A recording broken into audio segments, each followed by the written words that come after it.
So what does it mean to weld? Whether you're new to welding or you've been in the field several years, here's something that's going to help you out along the way that's timeless and will never change.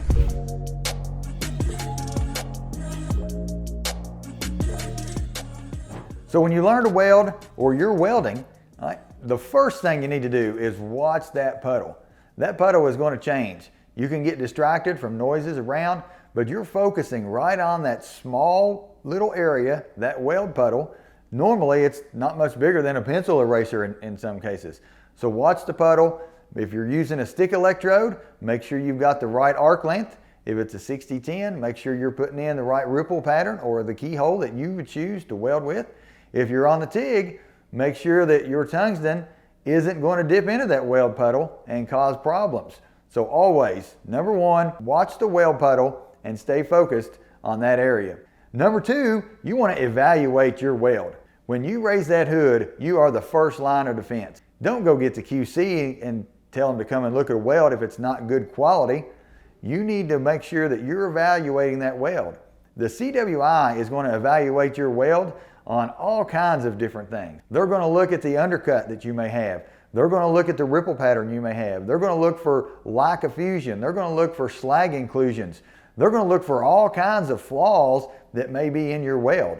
So you need to evaluate first before the QC gets there. And if it's not a good weld, then you're going to have to make that repair.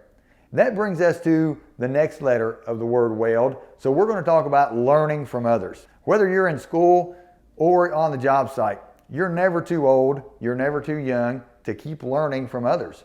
Never be too proud.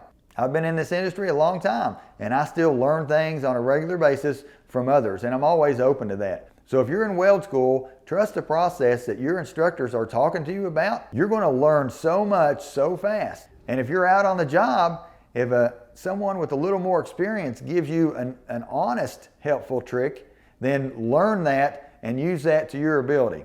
Be cautious about the little tips and tricks that aren't industry standard, that are just goofing off, and just brush those aside as a daily joke, if you will.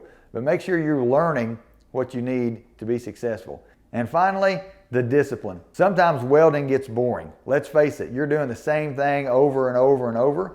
If you don't love to weld, then this probably isn't the career for you. But make sure you have the discipline. You need to show up on time every day. You need to have the discipline to get the quality welds done. If you don't have discipline in your routine throughout the day, then you're not going to have the quality of welding that the companies need to keep you around. So that's super, super important. So this is my version of weld and what it means to produce a good quality weld. So hopefully you can use these tips and tricks to help you get successful in your career.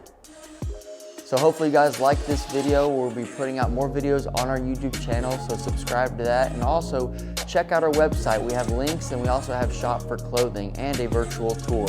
Until next time, see you there.